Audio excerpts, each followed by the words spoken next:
राजेश एक गरीब लड़का था। वो अनिल सेठ के यहाँ उसकी फैक्ट्री में काम करता था। एक दिन अनिल सेठ ने राजेश से कहा, राजेश, तुम दिन रात मेहनत करते हो और तनख्वाह भी पूरी नहीं लेते, सिर्फ उतना ही रुपया लेते हो जितना तुम्हारा खर्चा होता है।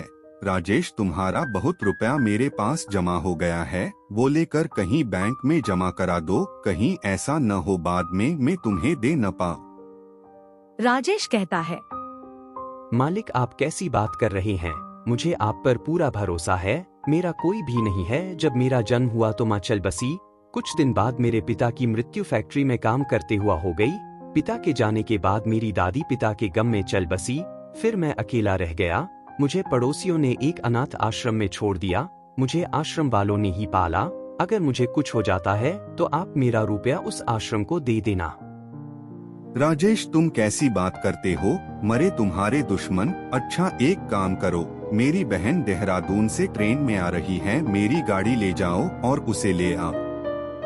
राजेश अनिल सेठ की कार लेकर स्टेशन की ओर चल देता है।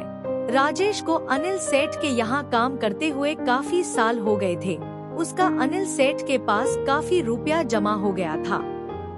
राजेश तेजी से गाड़ी ले जा रहा होता है, तभी सामने से एक गाड़ी आती है और उसकी टक्कर राजेश की गाड़ी से हो जाती है, जिससे राजेश की मृत्यु हो जाती है।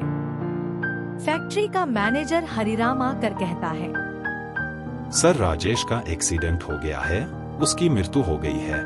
अगर आप कहें तो मैं उसके जमा रुपए अनाथ आश्रम में दे आओ। ये तो बहुत बुरा हुआ। राजेश एक अच्छा लड़का था। रही उसके रुपयों की बात तो मैं खुद जाकर अनाथ आश्रम में दे आऊंगा, तुम रहने दो। अनिल सेठ के मन में लालच आ जाता है। वह सोचता है, राजेश तो अब चला गया, पीछे कौन देखने वाला है, मैंने रुपए अनाथ आश्रम को दिए या नहीं। वह रुपयों को अपने कारोबार में लगा देता है। अब उसका कारोबार भी अच्छा चलने लगता है। कुछ समय बाद अनिल की पत्नी को एक बेटा होता है। अनिल बेटे का नाम सूरज रखता है। सूरज अब धीरे धीरे बड़ा होता है, स्कूल भी जाने लगता है।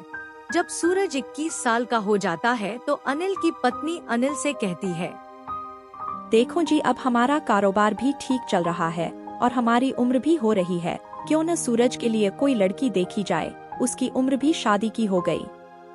कोई अच्छी सी लड़की देखकर सूरज की शादी कर दो। हाँ राधा, तुम कहे तो ठीक रही हो, मैं उसके लिए लड़की देखता हूँ। अनिल सेठ एक अच्छी सुंदर सी लड़की देखकर उसकी शादी कर देता है। शादी के कुछ दिन बाद से सूरज की तबीयत खराब रहने लगती है।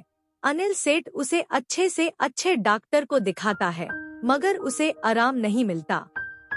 वह अपनी सारी दौलत उस पर लगा देता है, मगर उसे आराम नहीं मिलता।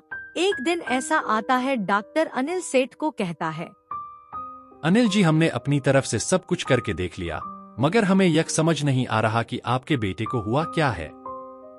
हमने बाहर से डॉक्टर बुलाए, उन्हें भी समझ में नहीं आ रहा। अब आप एक काम करिए, सूरज को घर ले जाइए। अब इसके पास ज्यादा समय नहीं है। जो भी समय इसके पास है उसे आप घर पर ही इसकी सेवा करके बिताइए। डॉक्टर साहब, आप ये मत कहिए। आप मेरी सारी संपत्ति ले लीजिए, मगर इसे बचा लीजिए। मैं इसकी माँ को क्या जवाब दूंगा? हम इसके बिना रह नहीं पाएंगे। अनिल बड़ा दुखी मन से सूरज को घर ले आता है। एक दिन अनिल सेठ उदास बैठा होता है तो उससे एक व्यक्ति पूछता है, क्या बात है सेठ जी, आप कुछ परेशान लग रहे हैं? क्या बताऊं, मेरे बेटे की तबीयत ठीक नहीं चल रही है। डॉक्टरों ने भी जवाब दे दिया है। भगवान मेरे साथ ऐसा क्यों कर रहा है? सेठ जी, आप परेशान क्यों होते हैं? मैं एक वैद्य को जानता हूँ, जिसकी दवाई से कितना भी बीमार आदमी हो वह भी ठीक हो जाता है। आपने बहुत रुपया बेटे पर लगाया होगा, मगर यह वैद्य सिर्फ दवाई के 5 रुपए लेता है। अनिल सेठ सूरज को वैद्य के पास ले जाता है। वैद्य सूरज को देखकर कहता है, सेठ जी, आपने आने में बहुत देर कर दी है। ये बच्चा तो कुछ घड़ी का मेहमान है। वैद्य सूरज को एक पुड़िया देता है। पुड़िया खाने के थोड़ी देर बाद ही सूरज की मृत्यु हो जाती है। अनिल वैद्य से बोलता है, वैद्य जी, मेरे भाग्य में ये क्या लिखा है? मेरे जवान बेटे की मौत हो गई, अब मैं कैसे रहूंगा? मेरा कारोबार कौन देखेगा? मेरा तो एक ही बेटा था। वैद कहता है, सुनो सेठ जी, हर इंसान का मिलना यह पहले से निश्चित होता है कौन किस प्रकार अपना कर्ज उतारता है या कर्जा लेने आता है। आपने राजेश के पैसे से जो अपना कारोबार खड़ा किया, आपका कारोबार आपके परिवार के लिए काफी था। आप और आपकी की पत्नी उसमें खुश रह सकते थे, मगर आपने राजेश का रुपया आश्रम में न देकर उसे अपने कारोबार में लगाया। राजेश ने उसे लेने के लिए आपके घर में जन्म लिया। उसके रुपयों में से सिर्फ 5 रुपए जो बचे थे वह तुमने मुझे दवाई के दिए। अपना रुपया जब उसका पूरा हो गया तो वह इस दुनिया से चला गया। सेठ जी कहते हैं, वैद्य जी, मगर आप मुझे एक बात बताइए, यह सब तो चलो मैंने मान लिया कि मेरे से बहुत बड़ी गलती हुई है, मगर मेरी बहू का इसमें क्या दोष है? वह बेचारी तो अभी कम उम्र है, उसने दुनिया में क्या देखा है? वैद बोलता है, सेठ जी, जिस गाड़ी वाले ने राजेश को टक्कर मारी थी वह नशे में था। ये जो आपकी बहू है वो वही गाड़ी वाला है। पिछले जन्म की गलती की वजह से उसे इस जन्म में आपकी बहू का जन्म मिला है, जिसकी वजह से वह इस जन्म में उस पाप को भोगने के लिए आई है। इसमें आपका कोई दोष नहीं है, सब पहले से ही निर्धारित होता है। हम लोग अपने रिश्तों को देखते हैं, कोई कहता है ये मेरा वो मेरा। हर रिश्ते का पुनर्जन्म से मतलब होता है।